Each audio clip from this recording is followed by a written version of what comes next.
pabahay ni BBM gumuho dahil sa lindol. Okay? Pasok.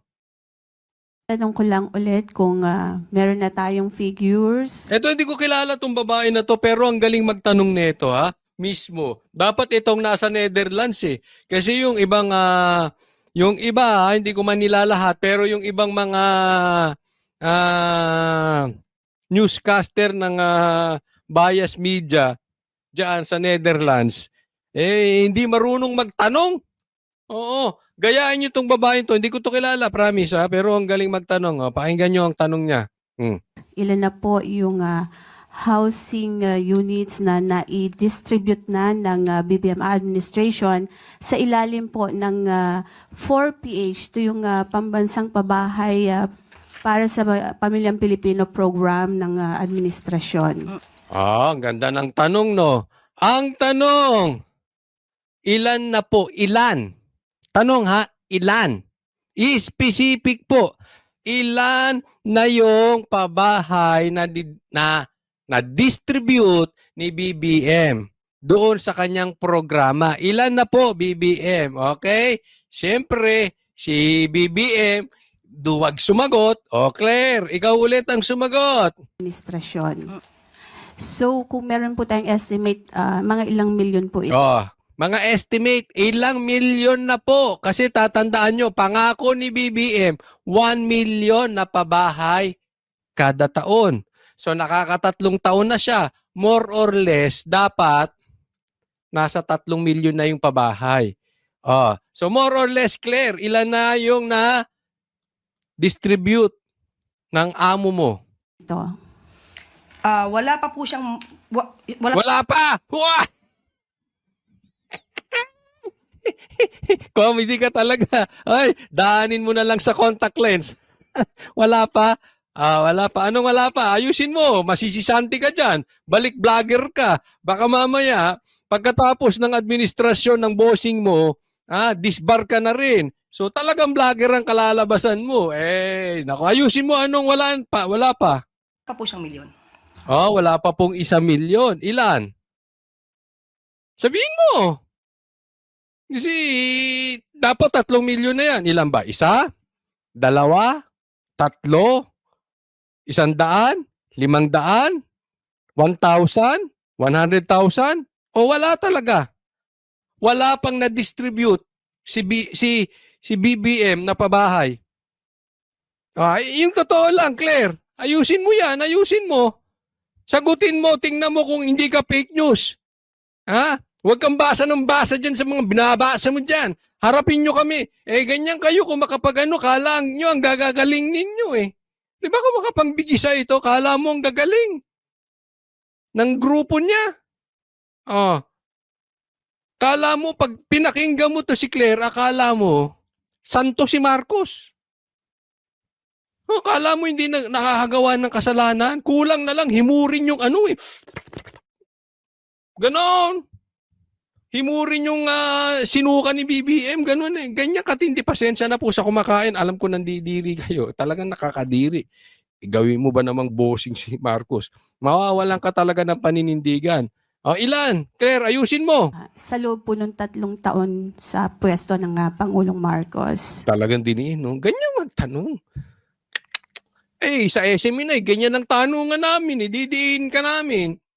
Kaya lang, ayaw naman yung Castro, ayaw naman pa-interview. Yung Castro yung pinabiling suka. Yun po yung sinabi ko at hindi pa po kompleto. Yun pa po yung sinabi ko, hindi pa kompleto. Nga, no? Kasi po ang sabi, 1 million per year. Tigas talaga ni Ateng. Diniin mo pa, masakit na, sugat na eh. Dinidiin mo pa. Grabe ka ate. Pero okay yan. Okay. Ako, sayo ko. Pero grabe, sugat na eh. Dinidiin. Kinikis-kis mo pa kay Claire. Claire, ano na? Year. So, para mabuo yung backlog na 6.5 million housing units po ng Pilipinas. Pag sinabi naman po ng ating Pangulo na ito po yung salita niya, and I quote, "We are aiming for 1 million homes."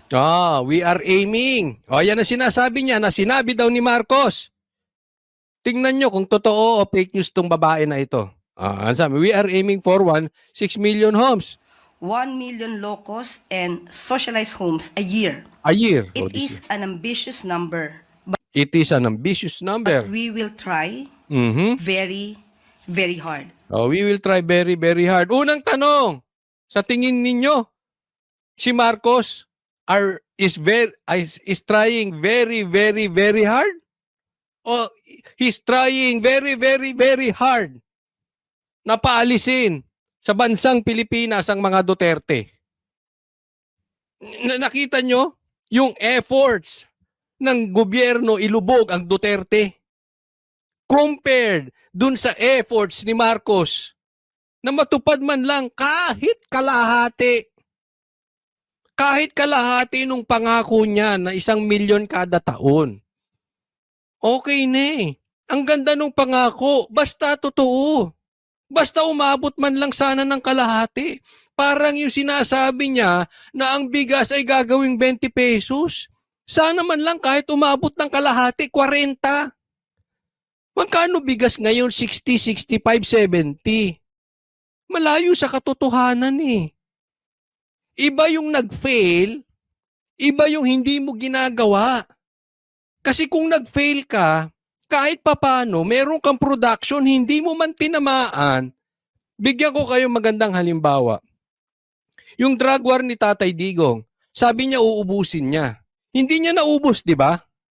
Pero ramdam nyo. Ramdam nyo yung kalsada before, tahimik. Ibig sabihin, nag-fail man si Tatay Digong, para sa ating mga Pilipino, panalo pa rin. Bakit? Naramdaman natin eh. Tao lang si Tatay Digong nag-fail. Eto si Marcos wala talaga. Kasi kung nag-fail man to, kahit kalahati nagawa niya, ramdam ng mga Pilipino ang dami magkakaroon ng bahay. Isipin mo, 500. Halimbawa, kalahati ang nagawa niya, 500 kada taon. Ito hindi siya nag-fail. Budol-budol talaga. Tinatry ba niya? Hindi siya nag-try. Sige nga, kahit isa, sabihin mo, Claire, meron. Kasi sa yabang ng babaeng to, kung makapagpayabang ito ng mga nagawa ni Marcos, sasabihin niya, hindi, may nagawa na kami mga 200, 300 milyon. Wala siyang masabi kahit isa, oh. Butatang-butata siya dun sa reporter. Nagmukha siyang vlogger na pipitsugin. Abogado ka man din. Kahit yung sagot mo, kahit pang vlogger, hindi uubra. Ma'am. So may mga pagkakataon po, gustuin po natin na matapos ang lahat, pero may mga causes of delays. Ayan. Excuses. Nakita niyo eh. Alam mo, kanina pinapanood ko yung kay Tatay Digong. Yung merong sinisisi yung pulis Davao. Dati pa yun ha. Sabi niya, hindi. I will stand with my people. That was 13 years ago yung pinanood ko. I will stand with my people. If they go to jail, I will go with them. Yun ang leader. Ito puro excuses. Excuses. Pasok, excuses. Katulad po ng processing and release of development loans for private contractors, permitting or due diligence process on site suitability and land ownership. Nagkakaroon din po ng problema or issue tungkol sa pagpapatayo because it seems that there is longer construction period for vertical housing, at least 10 months average for walk-up. At yung pong capacity to borrow or avail of the development loan of private contractors. At ito po'y ibibigay na napakamura po sa ating mga kababayan. Kaya po, kokonti lamang po ng mga contractors at developers ang sumasali sa proyektong ito. So ito po ay mga issues na hindi po ninanais ng administrasyon, but katulad ng sinabi ni PBBM, ng ating Pangulo, we aim 1 million houses a year and we will try very, very hard.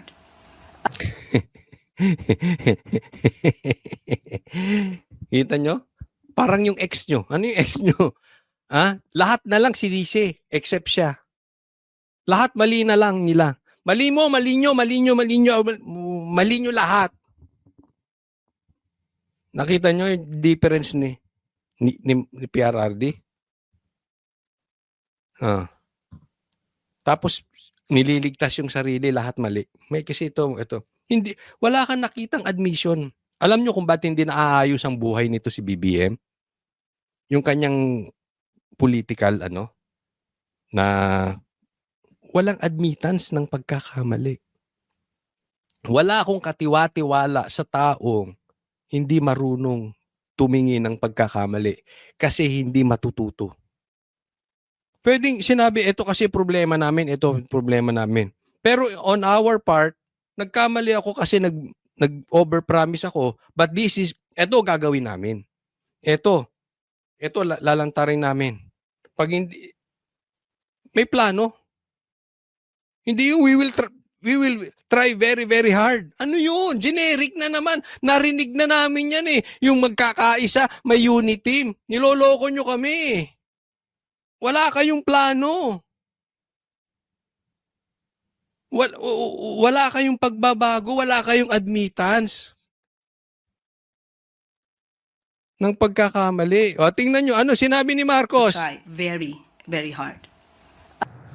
Layunin po natin Ano? na magpapatayo ng 1 milyong pabahay kada taon Na? hanggang matapos ang aking 6 na taong termino bilang Pangulo. Po, ng programang ito na makapagpatayo ng 1 milyong pabahay sa bawat taon ng aking termino bilang Pangulo.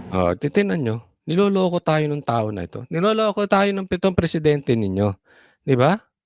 Yung pabahay mo, Marcos, daig pa yung gumuho sa lindol. At least yung gumuho sa lindol, may lupa. Ikaw wala kang na-distribute na lupa. Wala. Malala pa yung pabahay mo sa gumuho na pangarap.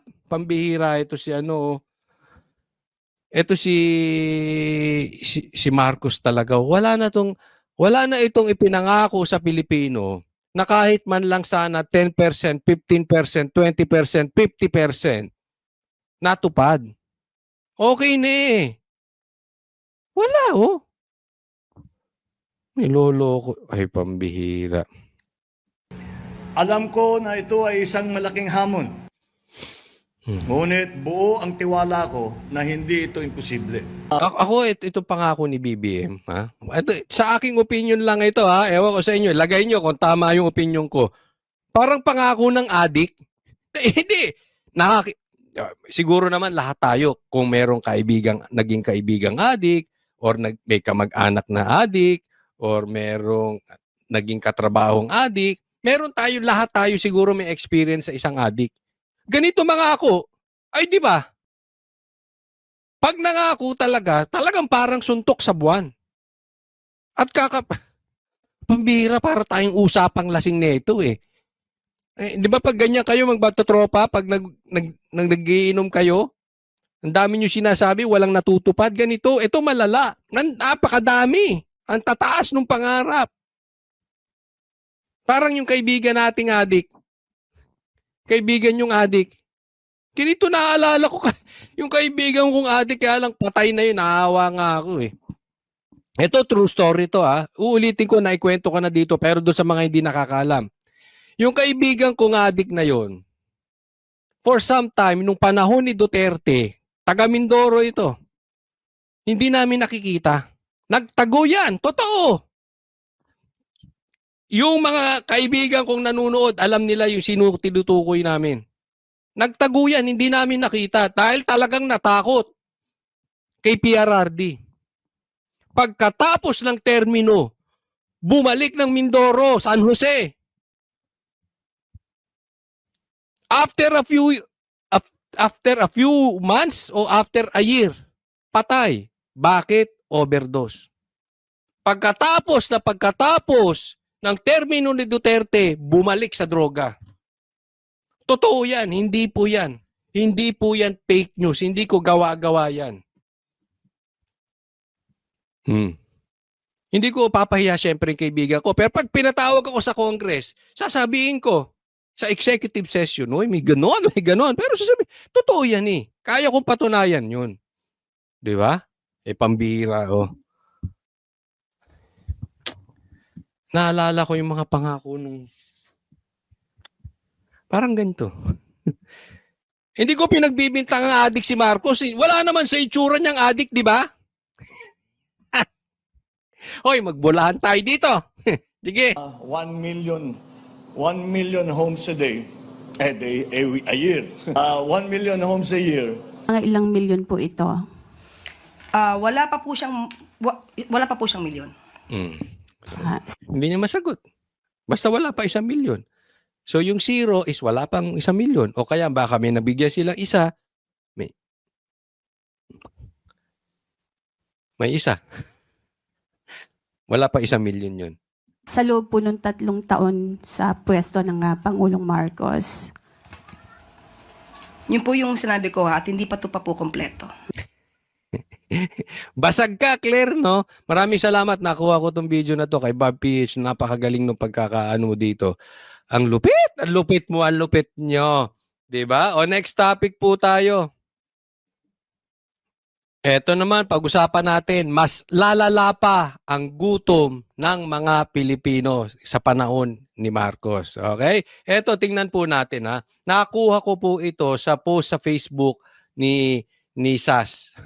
Okay, ang galing talaga nito si Sas. Actually, karamihan ng balita, wala na sa mainstream media, walang kakwenta-kwenta ang balita ngayon sa mainstream media. Parang iwas pusoy parati. Purong gusto nilang balita, puro patayan. Pero ito, kay Sas. Thank you, Sas. Ang galing mo talaga. This graph shows a comparison of hunger incidents of households in 4 areas as per SWS.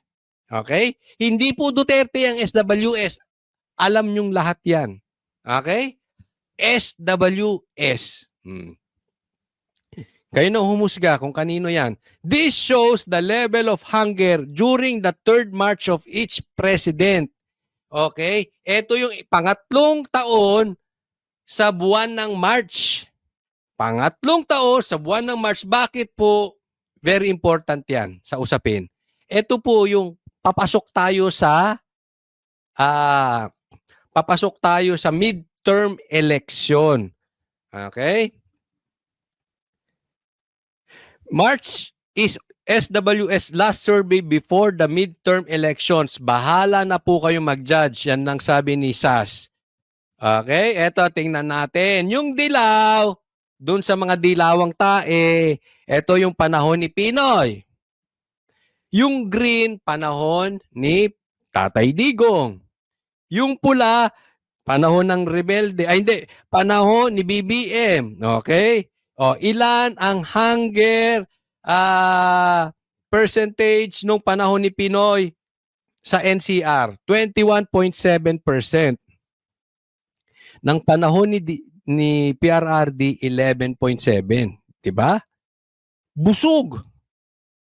Busog ang tao nung panahon ni PRRD. Ngayon, busog sa droga. Panahon ni BBM sa NCR, 28.3%. NCR pa lang yan, ha? Nung panahon naman, same thing, ha? Sa Luzon naman, sa Luzon tayo pumunta, 14% ang gutom. Nung panahon ni Pinoy, 10% lang nung panahon ni PRRD at 24% nung panahon ni BBM. So sa Metro Manila, NCR at sa Luzon, gutom ng panahon. Top ranking ka, Marcos. Ibang klase ka. Eto na, dito nadali ng husto. Sa Visayas, 33% gutom. Alam nyo kung ba't importante ito? Dito mahina. Ito yung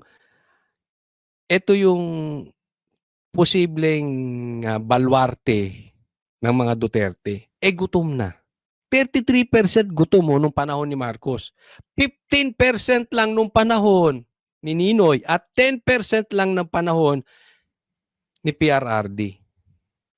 Sa Mindanao, eto, mas gutom nung panahon ni Pinoy. Hindi ko alam anong ginawa mo nung panahon mo, Pinoy. Bakit ginutom mo taga Mindanao? 6% lang ang gutom nung panahon ni PRRD. At nung panahon ni Marcos, 27%. May kwento ko sa inyo. Noong mag-e-election pa lang, marami sa inyo galit na galit sa akin at kay Banat Bay. Galit kayo sa Banateros. Bakit? Minumura nyo kami. Marami sa inyo. Bakit? Bakit hindi namin sinusuportahan si Sara at saka si Marcos kasi sila tandem? Kami po, Sara kami, pero ayaw namin kay Marcos. Minumura nyo kami ng kung ano-ano. Sinasabi nyo hindi kami tunay na DDS. Diba? Tapos, sinabi ko kay Banat Bayan, sabi niya, hayaan mo lang. Hindi ko makakalimutan yung payo niya sa akin. No, hayaan mo lang sila. Kasi kung manalo si Marcos, sabi niya, magugutom ang mga Pilipino.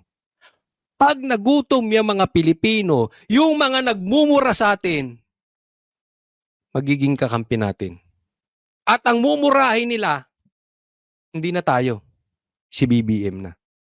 Guaranteed yan. Sabi, antayin mo lang. Magugutom ang Pilipino. Nostradamus ata yung kapatid ko. May manghuhula ata to si Banat Bay. 3 years after, gutom na ang Pilipino. 3 years after, yung nagmumura sa amin, kakampi na namin. Ang minumura si Marcos na. Nang katotoo lahat. Alam mo, pag nag-a-attend kami ng rally at nag-i-speech kami, alam mo lagi kong tanong, taas ang kamay ng mga nabudol. More than half ng mga taong nakikinig sa amin nabudol. Taas ang kamay ng mga nabudol ulit. Pangalawang tanong ko, ayaw na kay Marcos. Ay, nagsigawan ng tao. Halos itaas pati pa. Ganun po nangyari. Ganyan po kabudol si Marcos. Gutom. Isipin nyo ha. 3rd year. Baha ang ayuda ni Tambaluslos. Panahon ni Duterte, walang ayuda. Panahon ni Pinoy, walang ayuda. Panahon ni Marcos, grabe ang dagdag bawa sa budget dahil nilagay sa ayuda. And yet, gutom tayo.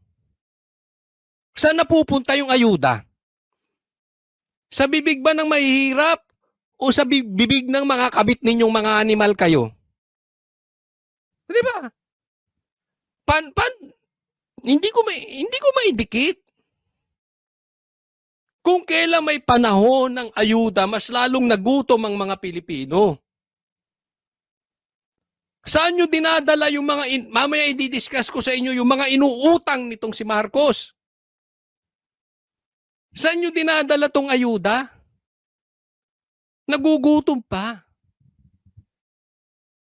Ako mahihiya na ako sa mga nililid ko kung ganito nangyayari. Parang wala nang silbi, di ba? Ang layo oh. Ang layo pag kinumpare mo kay PRRD. Ngayon, magtataka kayo?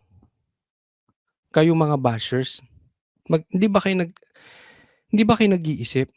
Bakit mahal ng Pilipino si PRRD? Eto, gutom. Huwag kayong tanga ha. Kasi nasolusyonan niya yung gutom, hindi man lahat. Siya ang nakasolve ng gutom.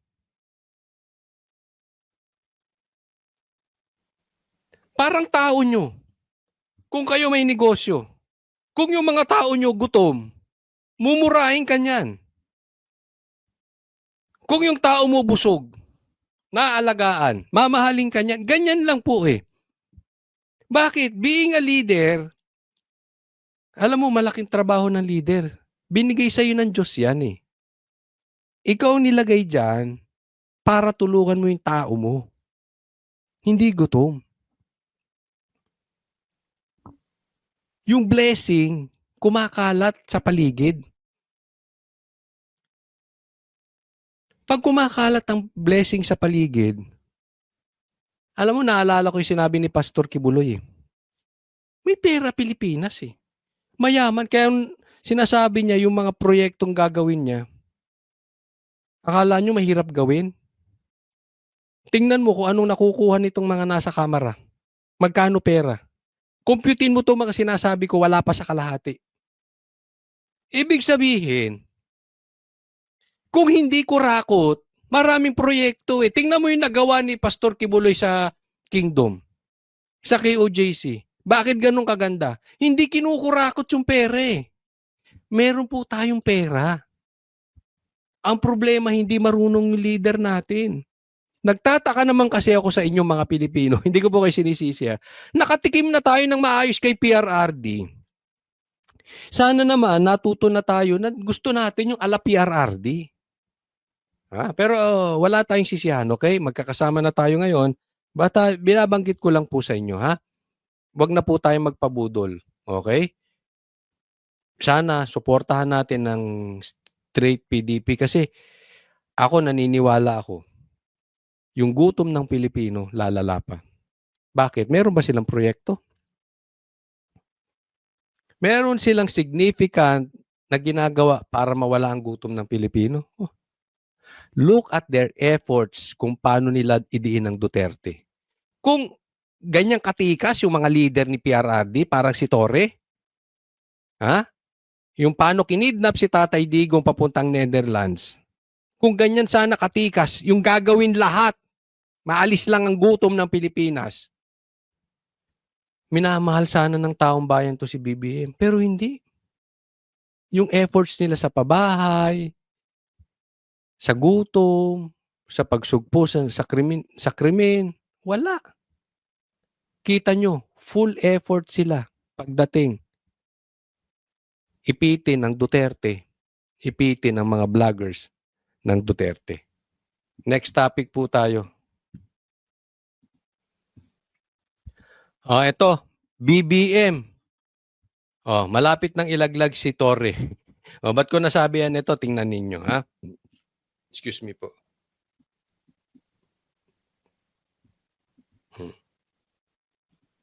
Ito pinost ni Ma'am Ina Mortel. Ayan pinost niya.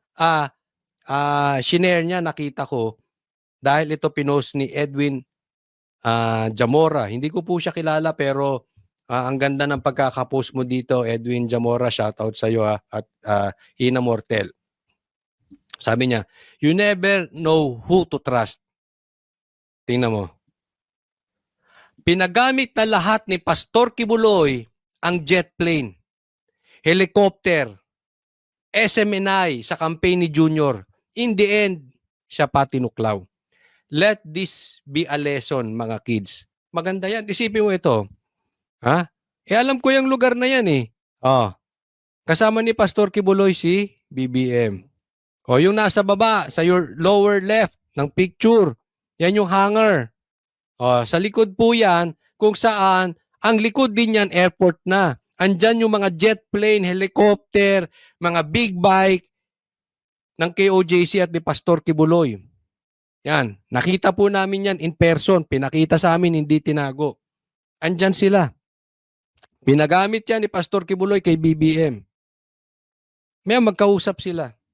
Sa katunayan, may mga pictures pa sa loob yan nakita namin. Ganyan po katraidor tong si BBM.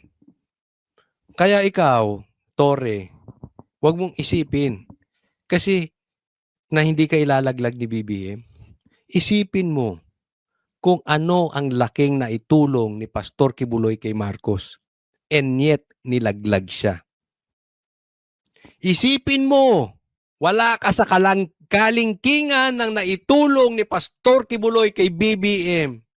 Nilaglag pa siya. Torre, wala sa kalingkingan yung naitulong mo kay BBM. Pon ka lang.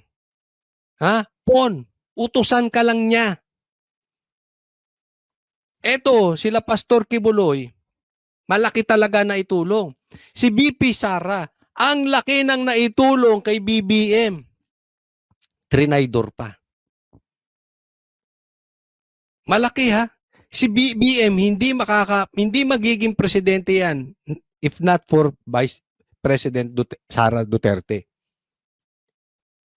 Yung tatay nila, ang laki ng naitulong ni PRRD. Anong ginawa? Kinidnap, pinadala sa Netherlands.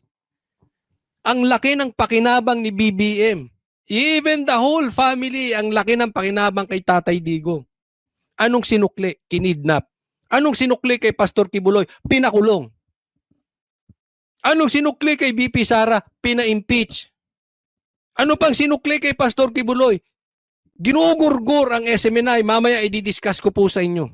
Ganyang katraidor tong tao na ito. Ngayon, Tore, tingin mo nakasandal ka sa pader ngayon? Ngayon pa lang, mag-open ka na ng offshore accounts. Kasi lulubog at lulubog din to si BBM. Wala namang taong forever eh. Wala. Wala ako nakita hanggang ngayon buhay pa. Mamamatay at mamamatay din yan. Parehas natin lahat. Lahat ng empire bumagsak. Hindi forever to. Hindi natin alam. Baka nga, ewan. Pagbagsak na ito, bagsak ka, Tore. Kaya wag mo isiping hindi ka iiwan nito. Katanga mo na lang kung naniniwala kayo. Doon sa mga support, yung pinakain nito ng ensimadang, yung mga vloggers niya pinakain lang ng ensimada samantalang yung media naka-buffet. Akala nyo tatanawin ng utang na loob niyan sa inyo? Hello. Wala kay sakaling kinga na natulong ng Duterte at ng Pastor Kibuloy dyan. Ganyan po katindi ang tao na yan. So gumising kayo. Ha? Ewan ko ba naman ano. But anyway, Pastor Kibuloy naman, wala naman to hindi naman to naghihigante. No, napakabait na tao ni Pastor Kibuloy sa aking pagkakilala. Tulong pa rin siya ng tulong. Di ba? Considering. Kaya nga alam nyo kung ba't ginigipit to si Pastor Kibuloy at ang SMNI? Kasi alam niya malaki ang matutulong sa Duterte, sa Team Duterte. So kung alam ni BBM na malaki ang matutulong ni Pastor Kibuloy sa Duterte at sa Team Duterte, ibig sabihin natulungan siya. Nagigets nyo? Kaya nga ginigipit eh. Alam niya yung capacity ni Pastor Kibuloy. And yet nilaglag. Ikaw pa. Gumising ka ha? Gumising ka. Gising. Alam niya, ulitin ko, alam niya ang capacity ni Pastor Kibuloy. Alam niya ang capacity ni BP Sara. Nilaglag pa rin. Next topic po tayo. Eto, utang mo talaga BBM. Diktador ka. Eto, utang na naman. Ha? Ano to nilabas ito ng Manila Bulletin. Alam nyo naman kung ano karakas ng Manila Bulletin. Kayo na humusga. Pero nilabas nila, anong sabi? Marcos admin increases second quarter 2025 borrowing plan by 106 billion. So utang pa. At hindi pa nakontento sa utang last year. In-increase pa. Eto basahin natin. The Marcos administration plans to borrow 735 billion in the second quarter of 2025. Dadagdagan pa yung utang. Siguro kasi mag-e-election eh. Second quarter, April, May, June. A 17% increase over the first quarter's planned 629 billion. So, dinagdagan pa compared nung first quarter data from the Bureau of Treasury. Tapos, from April to June, the government intends to borrow 325 billion in treasury bills. A 61 billion or over 23% increase from the first quarter, 264. Nalulula ako. Marcos, hindi ka pa nakontento sa inutang mo. Utang mo talaga, Marcos. Utang mo, Marcos.